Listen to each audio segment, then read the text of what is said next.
Madame, Monsieur, bonjour, bienvenue à l'écoute du Radio Côte d'Ivoire. Merci de votre fidélité.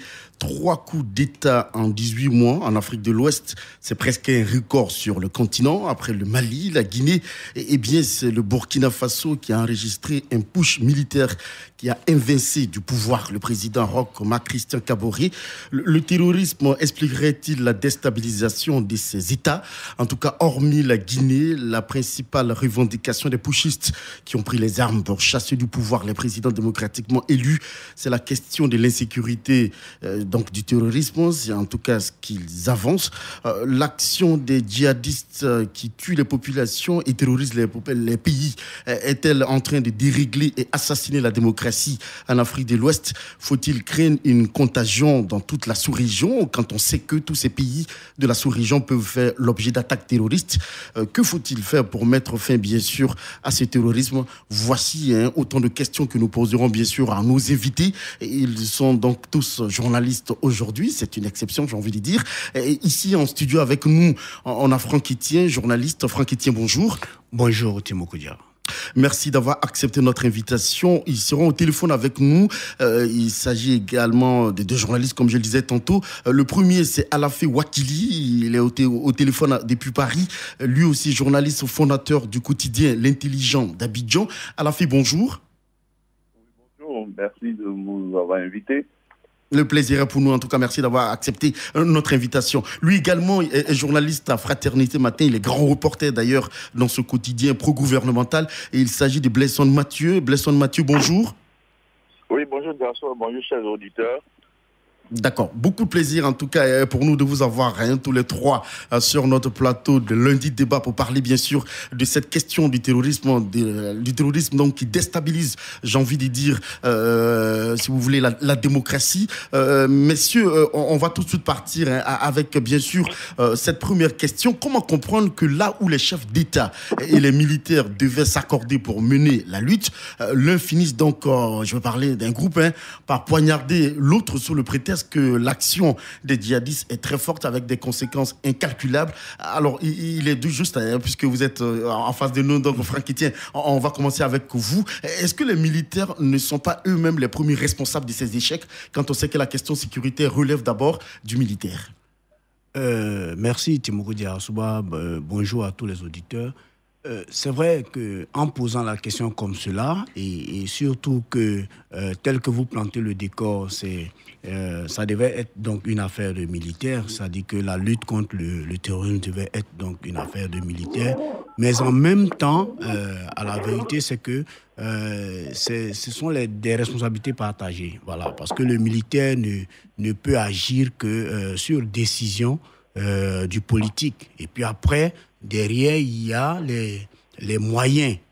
Par exemple, avec ce qui s'est passé au Burkina, on a les putschistes ont avancé le manque de moyens conséquents donc dans la lutte contre le terrorisme. Ils ont aussi avancé le fait que plusieurs soldats sont morts au front parce que, par exemple, ils étaient en déficit de nourriture et de moyens. Donc, je veux dire que c'est ces 2 entités qui devraient effectivement se donner les mains pour lutter contre le terrorisme. Mais malheureusement, ce n'est pas le cas. Et moi, je pense que l'une des causes, c'est peut-être le manque de confiance désormais. Donc, le manque de confiance entre ces 2 entités-là. C'est-à-dire que désormais, les populations comme les militaires ont commencé à ne plus avoir confiance dans leurs dirigeants. Voilà, ne plus avoir confiance dans leurs dirigeants. Et c'est à ce niveau-là qu'il faut rechercher, moi je pense, les causes profondes de cette déstabilisation. D'accord. Alors Alafé Wakili, donc depuis Paris, pour vous, quel commentaire vous faites de cette situation que les militaires et l'exécutif n'arrivent pas à s'entendre et que l'un vient à injecter l'autre, j'allais dire, du système de décision? Oui, moi je pense que on assiste à une situation d'abus des militaires de leur position. Sinon, dans tous les corps de nos pays, de tous les pays au monde, il y a des mécontentements. Des médecins ne sont pas contents. Ils font grève 1 ou 2 jours, le gouvernement règle leurs problèmes. Les infirmiers, dernièrement, on a vu Mais imaginez que les infirmiers disent on ne nous donne pas assez de moyens, les malades meurent, les Ivoiriens meurent, et on prend le pouvoir, on va prendre le pouvoir politique pour régler les problèmes de santé des Ivoiriens, ou bien les enseignants qui sont en grève, en difficulté, disent on ne règle pas bien les problèmes de l'école, on n'a pas assez de moyens à l'école. Or, l'avenir d'un pays, c'est l'école. S'il n'y a pas une bonne école, on ne peut pas prospérer. Notre pays va disparaître de la terre. Donc, nous, enseignants, on prend le pouvoir. C'est à cela qu'on assiste exactement au Burkina et au Mali d'ailleurs. Au Mali, ce n'est pas le prétexte terroriste, c'est après que c'est intervenu. Il y a eu une crise de gouvernance à Bamako, il y a eu un conflit entre les acteurs politiques, et alors qu'il y avait une accalmie, que la CEDEAO était en médiation, et qu'il était possible de parvenir à un accord, l'armée un matin s'est levée pour prendre le pouvoir. Donc c'est une imposture qui ne peut pas s'expliquer, parce que des militaires prennent leurs armes pour confisquer le pouvoir et s'installer au pouvoir. Souvent, c'est comme, il faut dire les choses par leur nom, c'est comme en Côte d'Ivoire, ils faisaient une mutinerie. Ils ont demandé des millions, 10 millions ou 50 millions.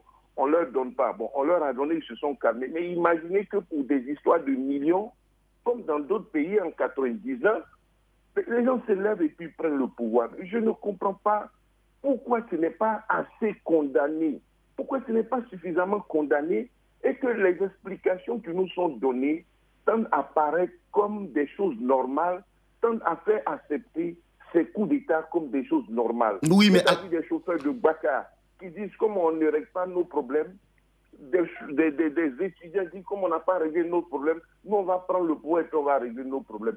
Non, ça ne se passe pas comme ça. D'accord, alors il ne faut pas accepter que ça se passe comme ça. D'accord, mais malheureusement ce qu'on constate sur le terrain, j'ai envie de dire malheureusement en griffe donc, c'est que les populations soutiennent donc ces actions de ces putschistes-là. Les populations comment? Ce n'est pas exact. Moi je veux que par exemple, avant un coup d'État, on fait un référendum. Est-ce que vous êtes d'accord que les militaires viennent au pouvoir? Si les militaires sont capables d'organiser ça, faisons un référendum. Est-ce qu'au Burkina, Compaoré échoue? Les terroristes avancent. Créons les conditions pour faire un référendum. Et puis, le président s'en va, les militaires viennent au pouvoir. De quelle population nous parle-t-on? De quel soutien des populations nous parle-t-on? Des gens qu'on manipule, qu'on organise pour aller dans les rues, pour manifester dans un pays de 20 millions d'habitants. Qu'est-ce que vous dites, plus de combien de gens dans les rues? Allons à des élections, allons à un référendum pour que les militaires viennent au pouvoir. Est-ce que c'est compliqué? On ne nous fait pas ça et on nous oppose des adhésions du peuple. Mais de quelle partie du peuple il s'agit? Moi, je ne suis pas d'accord. Il y a des Burkinabés qui ne sont pas d'accord. Mais tous ceux qui ont élu Roch Kaboré là, vous croyez qu'ils sont d'accord avec le coup d'État? D'accord, ça pose... Ils ont la possibilité de s'exprimer aujourd'hui. On vous aura... Ceux qui ont élu Ibeka, ils étaient où qu'il y a le coup d'État? Est-ce qu'ils ont la possibilité de s'exprimer? Il ne faut pas qu'on nous serve l'imposture comme le mode de validation de ces coups d'État illégitimes. D'accord. Le peuple là, il est où? Il s'est exprimé comment? Dans la rue? Mais ça ne veut rien dire. On vous aura... Il faut créer les conditions pour exprimer la volonté exacte des peuples. Ok, on vous aura compris à la fin, Wakili. Blesson Mathieu, grand reporter, hein, vous êtes longtemps intéressé donc à ces questions de terrorisme, de djihadistes. Alors le Nigeria, on peut le dire, hein, est l'un, je dis bien, est l'un des pays à avoir enregistré très tôt cette question de djihadisme, mais n'a pas enregistré de coup d'État en la matière, avec bien sûr cette question sécuritaire qui a été brandie. Est-ce que c'est l'Afrique francophone qui, j'allais dire, c'est là où le problème se pose? Bon, je suis parfaitement d'accord avec à la fin sur la position de dire on ne peut pas justifier un coup d'État. Ce n'est pas possible d'accepter les différentes corporations qui auraient pu, elles aussi, s'accaparer du pouvoir parce que, justement, dans la démocratie, c'est que après les élections, il y a une majorité. Mais la minorité qui n'a pas gagné les élections existe toujours, les partis d'opposition existent toujours. Donc, il n'y a aucun gouvernement qui puisse faire l'unanimité à tout moment. On a vu l'année dernière, juste avant l'arrivée de Covid en France, les gilets jaunes qui étaient jusqu'à l'Élysée. Mais aucun militaire français n'a pris les armes pour dire, bon, écoutez, Macron est suffisamment contesté, il y a des gens qui vont m'applaudir sur le renverse. Donc,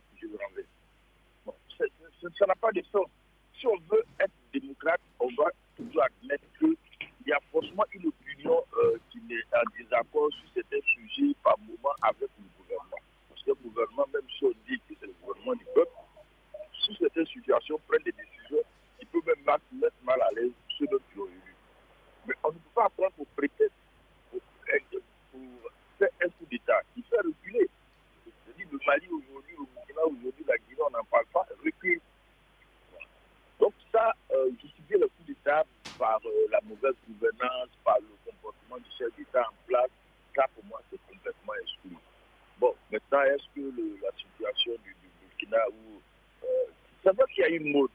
Ça commence en Guinée, ça arrive au Mali, ça va au Burkina. Oui, parce que les jeunes militaires, n'oublions pas, les militaires ont toujours cette envie de s'asseoir sur le siège, c'est clair. Mais est-ce que ça, c'est une voie qui peut envoyer l'Afrique quelque part? Je crois que non. On a pu parler tout à l'heure des gens qui sont mobilisés à Bamako, à la limite, pour soutenir le pouvoir. Mais ils ne le soutiennent pas. Hier encore, j'écoutais l'interview du ministre des Affaires étrangères. Il y a vraiment rien de sérieux, vraiment rien de sérieux. Eux-mêmes, ils étaient sur le terrain, ils n'ont rien pu faire. Ils sont arrivés au pouvoir, ils n'ont vraiment pas l'impression qu'ils ont libéré 1 mètre carré du territoire malien. Et quand tu leur demandes, ils disent non, nous on est là pour la souveraineté de l'État, on est là pour les intérêts du Mali. Bon, le problème, c'est que le Mali, de façon première, c'est qu'une partie de son territoire est sous contrôle djihadiste. Je sais de quoi je passe aller là-bas. Mais 1 mètre carré n'a pas été libéré. D'accord. Oui, mais moi, oui, allez-y, Franck Chrétien. Moi, là où j'ai un problème avec les anti, mais les ultra, je dirais ultra anti-putsch, parce que nous tous, on est anti-putsch. Voilà, tout le monde est anti-putsch. Et moi, je pense que c'est un préalable qui n'est même pas à discuter. Personne ne souhaite le putsch. Voilà. Moi, je condamne le putsch. Je veux dire, je le condamne même vraiment avec la plus grande énergie. Mais après, quand il a lieu, il faut bien qu'on discute sur les causes. Voilà, parce que j'ai l'impression que les ultras anti-putsch, ils ne veulent même pas qu'on discute sur les causes. Mais parmi les causes, quoi qu'on dira, quoi qu'on fera, mais la question de la gouvernance, ça existe. Donc pour vous, c'est clair que si les éléments qui doivent susciter... Quand le mur est lézardé, oui. Quand le mur est lézardé, on assume l'entrée des lézards. C'est aussi simple que bonjour. Donc, il faut arrêter de lézarder le mur. Il faut que les politiques aient un discours, je veux dire, un discours franc et direct avec leur population. Il faut éviter de dire ce qu'on ne peut pas faire aux populations. Parce que quand on ne peut pas protéger un pays, quand on ne peut pas changer les conditions de vie des gens, on ne leur vend pas du rêve. D'accord. Voilà, dans ce pays-là, ici en Côte d'Ivoire, on a eu des hommes politiques, mais qui nous ont dit des choses, mais des choses, et qui sont venus au pouvoir, qui n'ont pas pu faire ces choses-là. Donc, à un moment donné, sachez que ça frustre, et plusieurs frustrations réunies, je me dis qu'on ne peut pas savoir comment tout ça finit. Voilà, là, on est prompt à brandir la pratique démocratique. Mais la pratique démocratique, elle n'est pas pour les autres.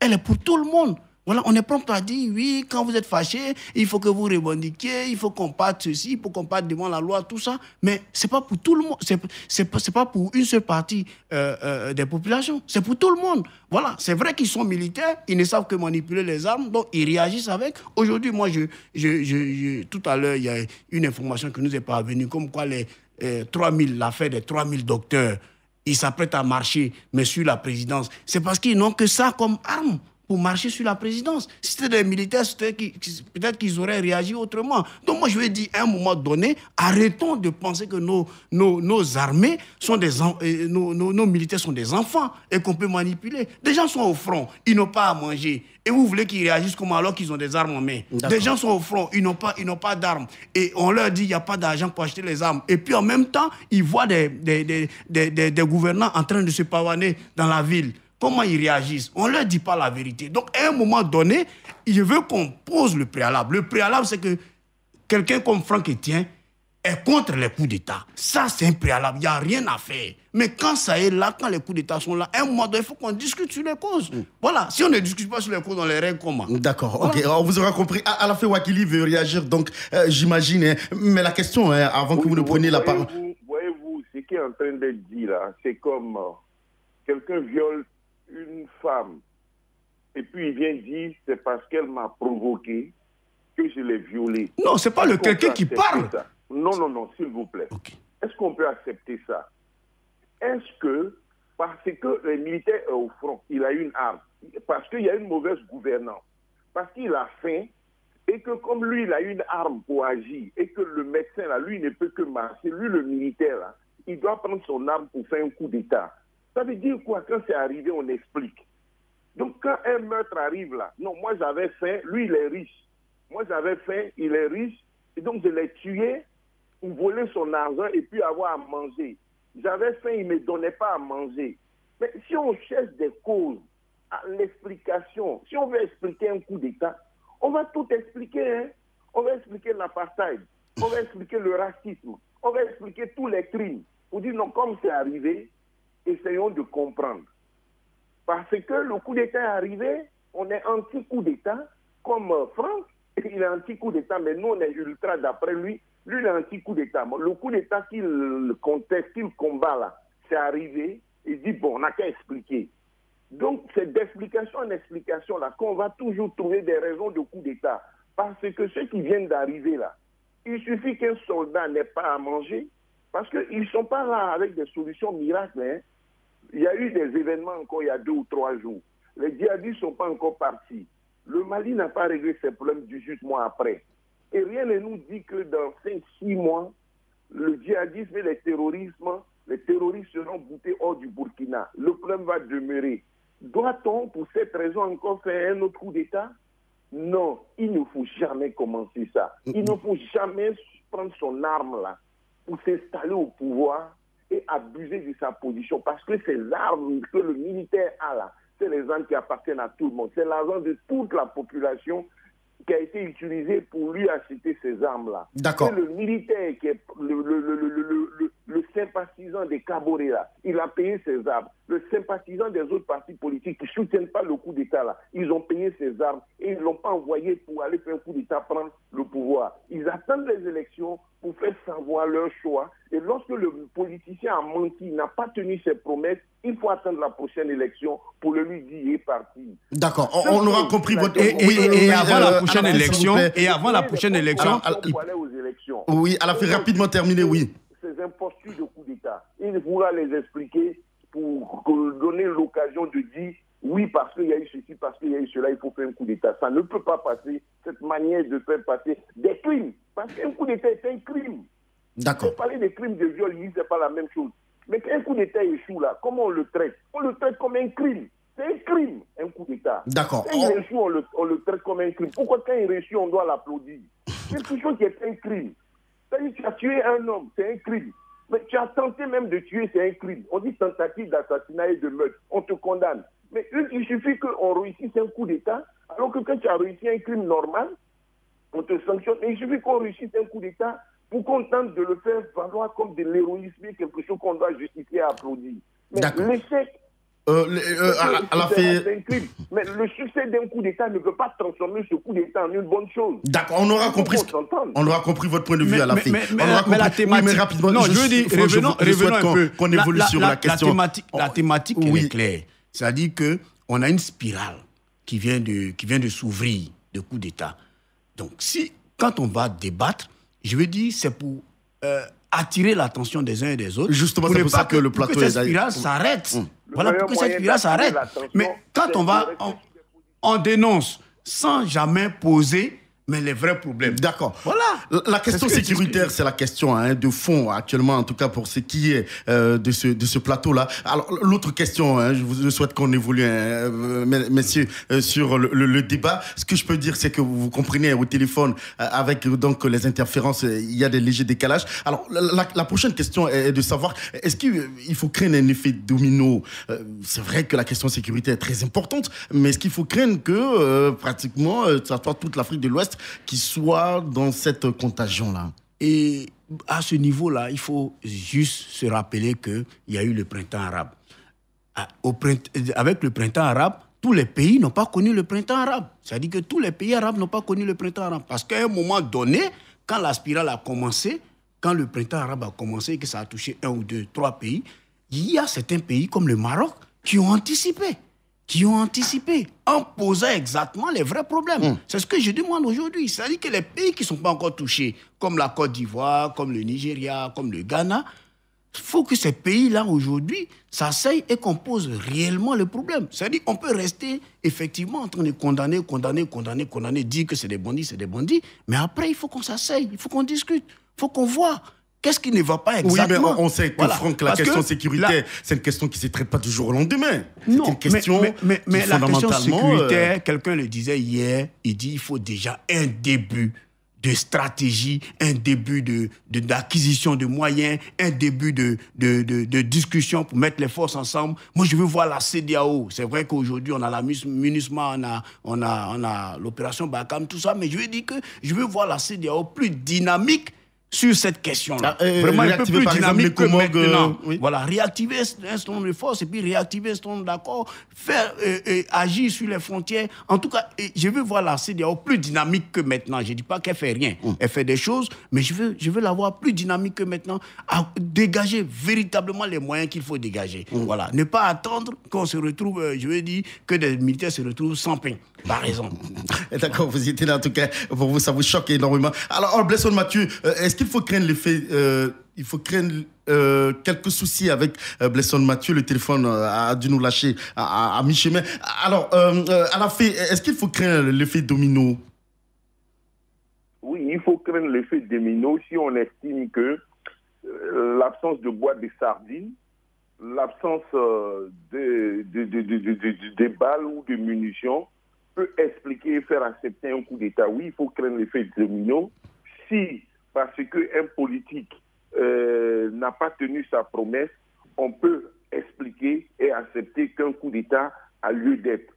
Pour être plus sérieux, je pense qu'il est important de criminaliser de façon absolue et définitive le coup d'État. Voyez-vous au Burkina, 30 ans après, ils sont en train de faire le procès des assassins de Thomas Sankara. Oui. Mais pourquoi on fait le procès? Parce qu'il a été tué. Mais si on arrive à dire qu'un coup d'État réussi là, quelle que soit la bonne volonté, la volonté rôliste de celui qui l'a fait là, 100 ans après on doit le juger, je ne sais pas qui aura le courage de vouloir faire un coup d'État même sans effusion de sang. Il faut criminaliser de façon impunie. Il ne faut pas attendre que ce soit des crimes de génocide ou de guerre. Hein. L'ONU doit prendre une résolution. L'Union africaine doit prendre une résolution pour dire tout coup d'État, quelles que soient les conditions, reste un crime imprescriptible. Et il doit être puni quel que soit le nombre d'années que tu as fait au pouvoir, quelles que soient tes intentions. Ça, c'est un premier élément. Bien entendu, la gouvernance doit être de plus en plus démocratique. Sinon, on aura bel et bien un effet domino. On ne peut pas accepter de juger les assassins de Thomas Sankara 30 ans après, parce qu'il est mort, et puis refuser de faire le procès du coup d'État qui a entraîné sa mort, qui était celui de Blaise Compaoré, qui a été encore chassé par un coup d'État. Il faut que nos peuples, nos intellectuels soient dans une cohérence. Un coup d'État, c'est-à-dire, un coup d'État ne doit pas être bon parce qu'il a réussi. Et puis, quand il a échoué, là, on coupe la tête et on met en prison ceux qui ont tenté le coup d'État. Alors que quand tout autre crime est tenté, qu'il ait échoué ou réussi, il est condamné. Donc, je ne comprends pas pourquoi on veut donner l'impunité à des putschistes parce qu'ils ont réussi leur coup d'État et dire que non, parce qu'ils avaient ça au front, parce que les armements ne venaient pas, parce qu'il y avait ceci, parce qu'il y avait cela, on peut expliquer et puis comprendre. Et que non, c'est ça et là, c'est arrivé. Oui, mais à la fin... Quel est ce crime-là qu'on peut accepter? Oui, mais on ne peut pas accepter. À la fin... Sinon, l'effet domino dont vous parlez là, il va prendre tout le monde. Et puis après l'Afrique, ce sera la France, ce sera les États-Unis. Les militaires vont prendre le pouvoir. Ils vont dire qu'il y a des militaires américains ou des militaires français qui meurent au Burkina et au Mali. C'est pas ça. Ils ne sont pas d'accord. Il faut qu'on mette fin à ça. Et puis, ils vont prendre le pouvoir aussi en France et aux États-Unis, malgré la longue tradition démocratique, puisque c'est la recette miracle. D'accord. Blesson Mathieu, vous êtes là, il est là à nouveau, on nous fait signe. Alors, Blesson Mathieu, vous vous intéressez, on le disait donc à l'introduction de cette émission, à cette question donc, de djihadistes. Pour vous, qu'est-ce qu'il faut faire concernant donc ces attentats terroristes, ce djihadisme-là, ces narcotrafiquants? Que faut-il faire pour y mettre fin? Bon, il y a deux phénomènes. Il y a d'abord le phénomène du djihadisme, et bon, qu'on appelle souvent les extrémistes violents, et le phénomène du terrorisme. Les terroristes, ça, c'est vraiment des gens qui se débrouillent pour arriver dans un endroit, font exploser ou attaquent des individus. En réalité, mais leur objectif premier, c'est pas de tuer le maximum de personnes, c'est de faire quelques morts et attendre la réaction. En tout cas, ils sont prêts à mourir. C'est un peu ce qu'on a vu dans les différents attentats dans toutes les capitales, y compris Bassam. Et puis il y a les djihadistes qui sont des groupes armés qui cherchent un territoire. Quand ils arrivent, ils s'attaquent aux forces de l'ordre, ils s'attaquent à tous les représentants de l'autorité, y compris les chefs du village, les imams, les leaders religieux en tout cas, pour récupérer le village et procéder à leur commerce, à leur trafic. Ceux qui nous menacent le plus, ce sont les djihadistes. Ceux qui sont au nord du Mali, ceux qui sont au nord du Burkina et au centre du Mali, ce sont des djihadistes. Ce sont des gens qui ont des armes, qui prennent un territoire pour faire du trafic. Ce qui nous menace le plus aujourd'hui, c'est ce djihadisme-là. L'idéal serait que tous les pays s'entendent pour le combattre ensemble. Parce que ce qui est arrivé au Mali a commencé d'abord en Tunisie, en Algérie, avec le fils qui gagne les élections. On dit on ne vous donne pas le pouvoir et finalement on les chasse du pouvoir. Ils se retrouvent dans le désert frontalier avec la Mauritanie et c'est justement là où se trouvaient les Al-Ghadi qui étaient là-bas pour autre chose. Finalement, ça quitte là, ça vient au nord du Mali. Et puis, le Mali se débrouille tout seul, la France vient en aide, et ça arrive au Burkina. Et aujourd'hui, ça menace les frontières de la Côte d'Ivoire, du Ghana, du Bénin, du Togo. Voilà. Donc, on fait quoi aujourd'hui? S'organiser, c'est aussi avoir du répondant sur le terrain. Bon, si on avait le temps, je pourrais revenir sur le vrai problème au Mali et que les Goïtas sont en train de faire semblant de ne pas connaître alors que lui-même il était censé... Oui, mais rapidement, si ça peut être rapide, ça peut éclairer donc la lanterne. Les ne peuvent que apporter un appui à l'armée nationale. Tu ne peux pas rentrer dans un village malien, je suis allé donc je vois, et puis quel que soit ta force, ton expertise, détecter qui est djihadiste et qui ne l'est pas dans le même village. Donc, il n'y a que les locaux qui peuvent savoir qui compose avec les djihadistes. Ça pose la question du renseignement. Oui. Paysans. Quand tu donnes deux, il y a un qui soulève la calache. Tu te retrouves, il dépose la calache. C'est un civil ou un djihadiste. Pour ce genre de guerre, il faut des locaux. Et c'est justement ce défaut-là, ce répondant qu'on n'a pas. Mais Blesson, certaines populations sur place, là où le djihadisme est en train de sévir, disent que la collaboration avec l'Occident n'est pas d'une certaine franchise.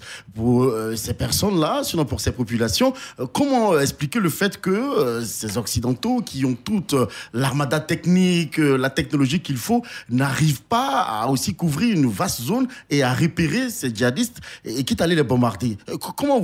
Quelle analyse vous faites? Vraiment, il ne faut pas admettre que non, il y a une industrie ou une technologie qu'on peut mettre sur Mars ou non, ce n'est pas ça du tout. Hein. Moi, je suis allé dans ces zones dont je parle là. Je suis allé dans ces zones-là. La première chose que les armées syriennes, notamment la France, a faite, c'est lorsque les gens quittaient la Libye, ils venaient à des pick-up alliés avec des armes là-dessus. On a pris les avions, on a bombardé ça. Aujourd'hui, la Côte d'Ivoire a encore 2 unités, une à Gao, une à Tombouctou. Je suis allé partir avec elle, donc je sais de quoi je parle. À partir du moment où les djihadistes s'installent dans un pays, ils font du recrutement local. À partir de là, c'est ta propre population. Tu arrives dans un village, tout le monde est assis, tout le monde va au champ, tout le monde, chacun est occupé. Et dès que tu donnes rien, tu soulèves une calache. Tu n'as aucune technologie pour détecter ça. Des fois même, la plupart du temps, en tout cas, c'est des calibres 12. Certaines attaques ont été faites avec des calibres 12, avec des fusils de chasse que tu trouves naturellement dans un village. Et donc, pour vous, il faut impliquer désormais donc, ces populations, quitte à renforcer le renseignement pour lutter. Avoir des actions économiques envers ces zones-là. C'est ce que la Côte d'Ivoire fait aujourd'hui avec les zones frontalières les plus exposées. Oui, à Téhéni. A été lancé à tout bord. C'est-à-dire, quand les djihadistes arrivent, ils ne viennent pas avec l'idéologie. Je vous dis, il y a une différence entre les djihadistes et le tourisme. Il n'a pas d'idéologie. Lui, il arrive, il veut faire passer ses armes, il veut faire passer sa drogue, il veut faire passer ses cigarettes, enfin, tout ce qui est trafic. Le premier jeune qu'il voit, il lui donne une moto. Des fois, 100 000, quand elle est gentille, mais des fois, même, c'est 50 000. Et ces populations complètement démunies commencent à protéger ce monsieur qui leur a donné de l'argent. Voilà. Donc, il faut d'abord une action économique. Ça, c'est extrêmement important. La Côte d'Ivoire, elle a compris, la Côte d'Ivoire anticipe. Aujourd'hui, vraiment beaucoup d'efforts. Je suis encore aux frontières nord, donc je vous parle de quelque chose que je vois. C'est des questions que vous maîtrisez bien. Il faut éviter que ces gens-là s'installent sur ton territoire avec ta population. Quand ils sont à l'étranger, quand ils viennent, eux-mêmes ont du mal, parce que tu rentres dans un village de 500 habitants, c'est pas compliqué, quelle que soit ta façon de t'habiller, on sait que tu es étranger. Voilà. Mais c'est lorsque un habitant du village t'accueille, prend l'arme et est prêt à faire ce que toi tu veux, que ça devient compliqué pour les forces extérieures. Voilà. D'accord. Alors, à la fin, est-ce qu'il faut craindre que la question du terrorisme ne devienne comme un fonds de commerce et un appât qu'on peut brandir pour les Occidentaux dans une reconquête de l'Afrique? On sait qu'aujourd'hui, ces militaires qui commettent donc ces pushs-là lorgnent, sinon décident de collaborer avec les Russes. Est-ce qu'il faut craindre? On sait qu'il y a cette question de Wagner, donc est-ce que pour vous, c'est à craindre? Oui, bon, écoutez, c'est une guerre entre puissances, que ce soit l'Occident ou les Russes ou la Chine, ça ne change rien. C'est pas parce qu'on change de maître qu'on cessera d'être esclave. Je ne sais pas si les Chinois vont venir nous développer pour les dépasser, si les Russes vont venir nous développer pour les dépasser, au détriment de voilà, ce que l'Occident ou la France, les États-Unis n'ont pas fait. Les pays n'ont pas d'amis, ils ont un intérêt. C'est la même logique. Voilà, c'est pas en changeant de maître que l'esclave d'être esclave. Si nous devons développer, nous devons compter sur nous-mêmes. Sinon, les Russes viennent pour faire, les Chinois viennent pour faire ce que les autres ont fait. Alors, sur ce plan, rien n'est changé. Relativement à ce que Blaise Mathieu a dit tout à l'heure, moi, je voudrais ajouter justement que par rapport à ce qu'il a dit là, on a la preuve que le coup d'État, c'est de la poudre aux yeux, c'est pas la solution. Parce que ramener la lutte contre le terrorisme à la question sécuritaire, oublier la question du développement, la question de société, la question de renseignement qui n'est pas forcément une question militaire, oublier qu'il faut trouver du travail aux jeunes dans ces zones, oublier qu'il faut travailler sur la tolérance et que ce n'est pas les chars uniquement. Parce que c'est une guerre asymétrique. Ils ont beau avoir des chars, ils ont beau avoir des moyens aériens. Mais les gens, ils n'ont que des petits calibres, ils ont des petites mines, ils recrutent des gens, tout. Mais qu'est-ce qu'on peut contre ça? Tu as beau avoir la meilleure armée, les meilleurs équipements, et tu as une population qui est recrutée, qui adhère, comme on voit aux États-Unis où des terroristes ont pu sévir, comme on voit en France où il y a des radicaux qui sont fichés. Mais on ne peut pas suivre tout le temps 1000 à 2000 personnes en permanence. Et un matin, les gens décident de passer à l'acte. Mais c'est tout ça dans une société. Il faut régler tous ces paramètres-là. Et au lieu de prendre ce problème de façon globale, on nous sait une solution sécuritaire. Armée, c'est eux qui combattent, c'est eux qui donnent. Mais ah non, le djihadisme, là, le terrorisme, c'est pas la faute brutale. C'est pas une guerre ouverte.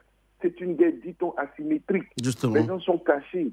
Ils n'ont pas les moyens d'une armée conventionnelle. C'est pour ça que c'est difficile. Donc, ils viennent lâchement avec des petites mines et ils attaquent une armée qui a l'équipement pour les mater, pour les massacrer, pour tuer 1 million de gens, mais ils viennent à 2 ou à 3. Ils ne sont pas nombreux.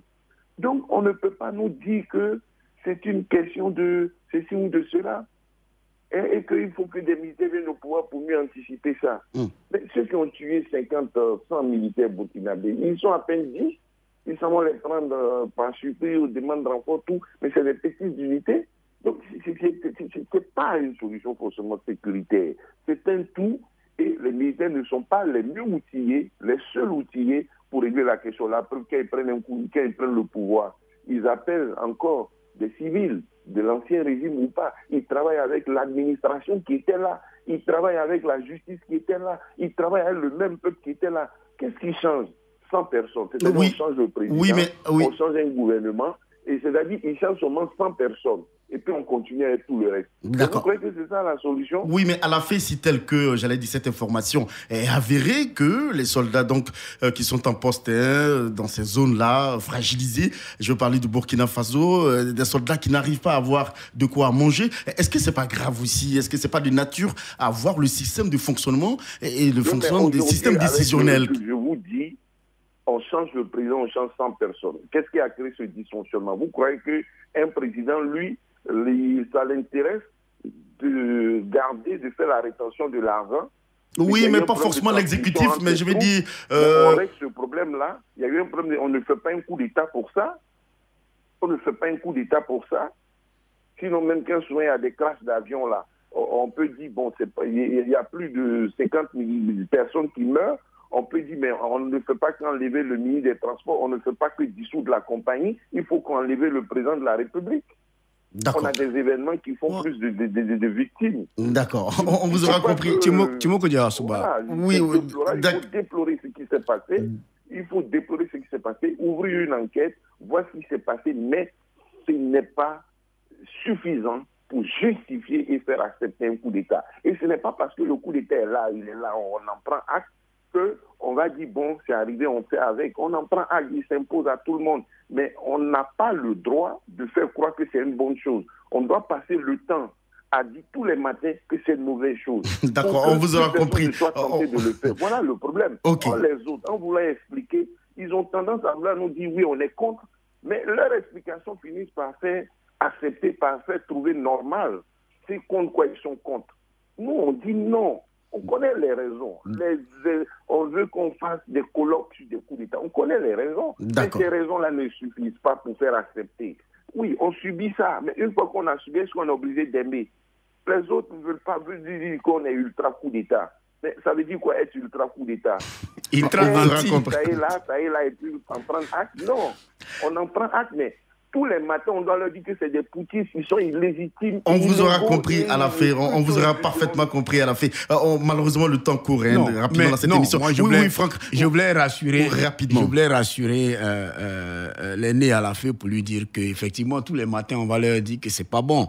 Mais tout à l'heure, ce que j'ai entendu de lui et de Bledson Mathieu, c'était sur les solutions et les capacités d'anticiper de chaque État. Par exemple, il y a des causes, je veux dire, qui sont endogènes, et puis il y a des causes qui sont exogènes. Mais sur les causes endogènes, je veux dire, ça dépend de nos gouvernants. Et aujourd'hui, ce que la Côte d'Ivoire fait en octroyant un peu plus d'aide à l'insertion des jeunes dans la partie nord de notre pays, mais c'est une bonne chose. On anticipe en mettant les militaires qui sont au front dans une certaine, je veux dire, sécurité de combat. Je pense que c'est bon. En tout cas, pour vous, l'anticipation est très importante dans ce genre de situation. Très importante. Et puis après, il faut agir un peu sur, je veux dire, travailler un peu à rendre les populations moins ignorantes. Parce que tout à l'heure... il faut les impliquer dans le renseignement. Non seulement il faut les impliquer dans le renseignement, mais sur le plan politique, il faut les sensibiliser à être moins ignorantes. Parce qu'il y a des personnes qui pensent que si c'est la Chine, on est à l'aise, si c'est la Russie, c'est bon. Non, comme Alafé l'a dit tout à l'heure, les États n'ont vraiment pas d'amis. Voilà. Et on est mieux qu'entre nous. On ne peut jamais être mieux qu'avec les autres. Voilà. Donc, quel que soit ce qu'on va décider, il faut que on se dise que ce n'est pas parce qu'on sera avec la Russie ou bien avec la Chine qu'on sera mieux que quand on est avec les Français. Et dernière chose sur laquelle je voulais terminer, il faut qu'on arrive aussi à solder certaines choses de notre passé. Tout à l'heure, Alafé est revenu sur le procès Thomas Sankara, mais il faut qu'à un moment donné, ça s'arrête. Il faut dire aux populations qu'à un moment donné, le monde évolue. On s'en va, il y a d'autres défis. Oui, Thomas Sankara a fait un coup d'État. Si on veut revenir sur son coup d'État à lui, si on veut revenir sur son assassinat à lui, mais on perd le temps. Je veux dire, on perd le temps. À un moment donné, il faut qu'on arrive à solder tout ce passé-là et qu'on regarde notre avenir et l'avenir de nos enfants. Et ça pose la question de la cohésion sociale. Est-ce que pour vous, ces militaires qui commettent ces pushs-là ne voient pas la question de la fragilité sociale? Est-ce que pour eux, ils ne voient pas, comme Alafé l'a dit tantôt, que le fait de prendre les armes, le pouvoir via les armes, par la force, est-ce que vous ne fragilisez pas plus la cohésion sociale? Mais bien sûr, et donc, ça fragilise vous donnez plus. cette possibilité donc aux terroristes et aux djihadistes de s'installer. Mais ça fragilise plus la cohésion sociale, ça fragilise plus parce que pendant qu'on est en train de se battre, mais j'ai pris l'exemple ce matin sur la manifestation qui a eu lieu au Mali contre les sanctions de la CEDEAO. Mais pendant que vous êtes en train de faire de telles manifestations, mais les djihadistes, ils rentrent. Les terroristes, ils rentrent. Comme tout à l'heure, Blaise l'a dit, c'est des gens qui rentrent avec juste une machette, un couteau, un calibre 12. Voilà, juste pour crier, pour terroriser les populations. Donc, je veux dire, ça fragilise plus. Mais anticipons, pour ne pas y arriver, pour ne pas arriver à lézarder le mur suffisamment. C'est-à-dire que les hommes politiques, les politiciens, les dirigeants qui sont à la tête de nos États doivent anticiper. Un peu comme le fait aujourd'hui la Côte d'Ivoire et tout le monde applaudit. Voilà. D'accord. Alors, Blesson Mathieu, on a vu la CEDEAO, donc la Communauté économique des États de l'Afrique de l'Ouest, qui a fortement condamné ces différents coups d'État. Partout, ils se sont perpétrés. Rapidement, je voudrais qu'on fasse un tour concernant donc, ces sanctions de la CEDEAO contre le Mali. Les autorités donc, maliennes sont en train de se braquer, bien sûr, contre ces sanctions-là. Blesson Mathieu, vous, quel est le regard que vous portez sur ces sanctions-là et la réaction donc, des autorités maliennes?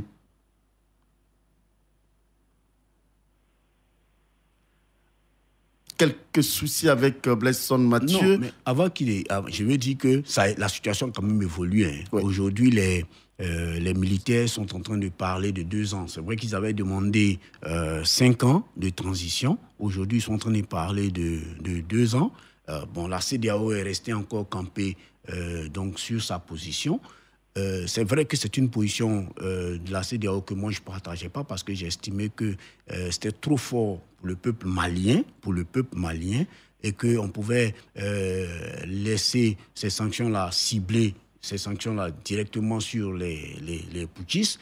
Mais aujourd'hui, je pense que c'est en train de faire son effet. C'est en train de faire son effet parce que les militaires ont adouci leur position. Ils demandent aujourd'hui 2 ans. La CEDEAO ne veut pas en entendre parler. Mais je pense qu'on ira forcément vers une solution.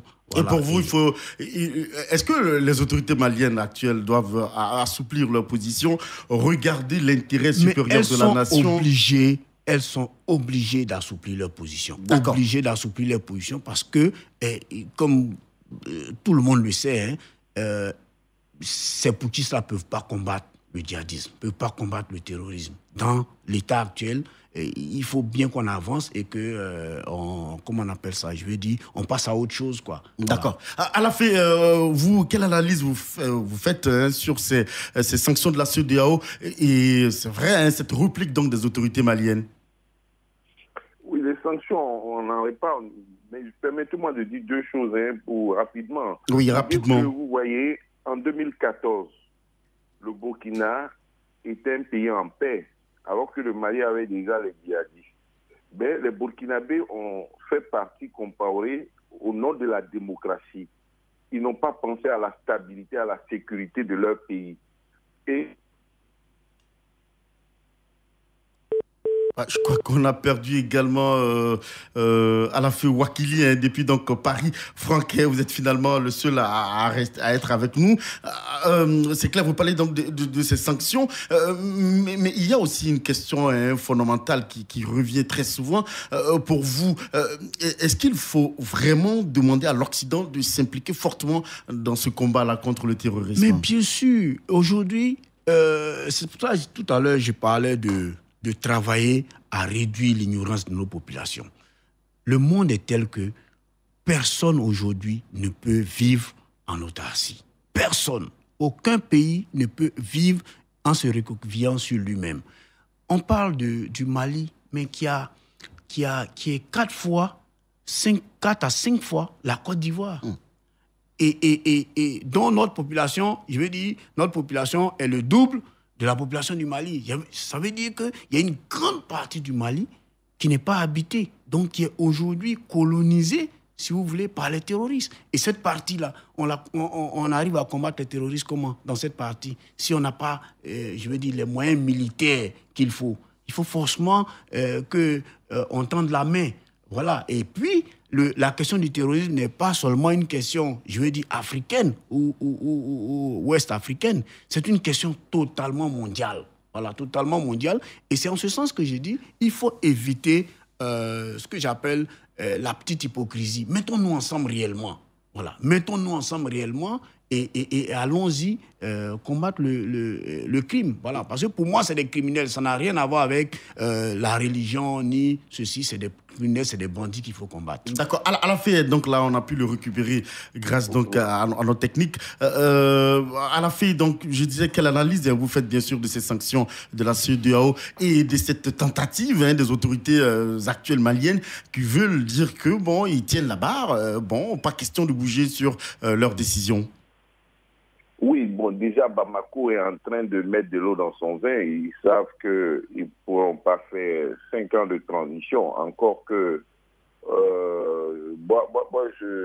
je ne comprends pas pourquoi, dans le même ordre d'idée, ceux qui soutiennent Bamako et le peuple leur disent qu'ils ne peuvent pas faire 5 ans. Mais si c'est la volonté du peuple, pourquoi même 5 ans et pas 10? Et puis, puisqu'on dit que la démocratie électorale, la démocratie à l'occidental est mauvaise, pourquoi après 5-10 ans de transition, revenir à nouveau à la démocratie, à des élections pour créer encore des problèmes? Et si on gouvernait aujourd'hui le Mali durablement, comme avec les militaires, on ne fait plus élection et puis il n'y a rien, comme dans les royaumes, là, lorsque on écrit que lorsque Assimi va partir, qui va le remplacer? On ne fait plus élection. On nous dit que les politiciens sont discrédités, ça ne sert à rien. Je ne sais pas pourquoi on veut faire 5 ans de transition au lieu de faire une transition à vie. Il faut que les gens sachent ce qu'ils veulent, il faut qu'ils soient cohérents. C'est de la même manière, au Burkina Faso, en 2014, ils ont choisi au Burkina Faso la démocratie au détriment de la sécurité. Ce pays-là était en sécurité, il y avait la stabilité. Ils ont dit non, on ne veut plus de Compaoré, il a trop duré, il veut modifier les textes, on ne veut plus, on l'a chassé. Et aujourd'hui, il y a un président démocratique qui est élu, on dit non, il ne faut rien, les militaires meurent au front. Mais quand Compaoré était là, les militaires ne mouraient pas au front, ils n'avaient pas faim, ça n'existait pas, mais ils ont choisi de le faire partie au nom de la démocratie. Il faut qu'ils assument leur choix. On ne va pas aujourd'hui dire les militaires même et puis pas faire revenir autre chose et puis demain il y aura quelque chose encore, un autre groupe de militaires va agir. D'accord. Sans oublier qu'au passage, il y a eu en 2015 une tentative de coup d'État pour stopper ce coup d'État contre Compaoré, qui avait échoué et dont les auteurs sont aujourd'hui en prison. C'est-à-dire des gens font un coup d'État, eux on les arrête, ils sont en prison. Et puis d'autres réussissent un coup d'État et puis eux ils prennent le pouvoir et puis on les célèbre. D'accord. Vous croyez qu'il n'y avait pas de bonnes raisons de justifier le coup d'État de Diendéré, dit-on le plus bête? Il n'était pas bête, il a été bête parce qu'il a échoué. Sinon, quand on chasse Compaoré, la rébellion, on avait déjà commencé l'incertitude, l'instabilité. On était en train d'exclure des gens. On faisait une opération d'exclusion. On ne voulait pas que les partisans de Compaoré viennent au pouvoir. Il n'y avait pas déjà la démocratie. Les militaires qui étaient au pouvoir étaient en train d'orchestrer n'importe quoi. Mais il y avait de bonnes raisons de faire un coup d'État, même si ce n'était pas des militaires au front qui avaient faim. À la fin, on est obligé de vous interrompre puisque on est nous ici obligés de... Il faut que la CEDEAO fasse plus de pédagogie. Il faut que la CEDEAO fasse plus de pédagogie et il faut que les populations au niveau de la CEDEAO soient davantage impliquées dans ces prises de décision et qu'elles prennent conscience des dangers des coups d'État pour le bien-être social, économique et des populations. Parce que pendant les périodes de coups d'État, on ne fait pas de développement. On occupe de la transition, on s'occupe de l'urgence, il n'y a pas d'investissement profond et véritable. Et la population, même sans les sanctions de la CEDEAO, passe des moments difficiles. Donc le coup d'État ne règle pas les problèmes de développement, les problèmes de développement durable, les problèmes de bien-être des populations qui, à terme, nous mettront à l'abri du terrorisme. D'accord. Donc, il faut vraiment insister là-dessus et expliquer cela aux populations afin que chacun joue sa part. Merci beaucoup, Alafé. Rapidement, 2 mots en 5 secondes. Non, je pense que sur cette question, on se rejoint totalement. C'est peut-être que nous qui pensons qu'à un moment donné, il faut poser les vrais problèmes et essayer de trouver les solutions. Sinon, sur la question donc, de se mettre ensemble pour combattre véritablement le terrorisme, sur la question de se mettre ensemble pour que les coups d'État n'arrivent plus, je pense qu'on est tous d'accord. Voilà, d'accord. On est tous d'accord. Sinon, je ne suis pas défenseur des coups d'État et comme beaucoup de personnes, on condamne les coups d'État. Voilà. D'accord, on aura compris. En tout cas, merci beaucoup à vous, Franck Etienne, journaliste indépendant.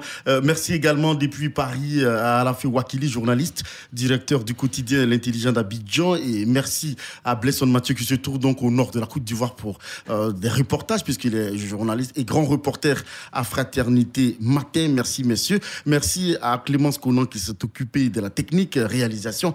Assita Koulibaly, juste vous dire que le thème du jour pour ce lundi débat était 3 coups d'État en moins de 2 ans dans la sous-région ouest-africaine. Le terrorisme expliquerait-il la déstabilisation de ces États? Eh bien, nous en avons parlé avec nos 3 invités. Merci et excellente journée à tous et à toutes à l'écoute de la radio. Radio Côte d'Ivoire, Abidjan, 88.fm.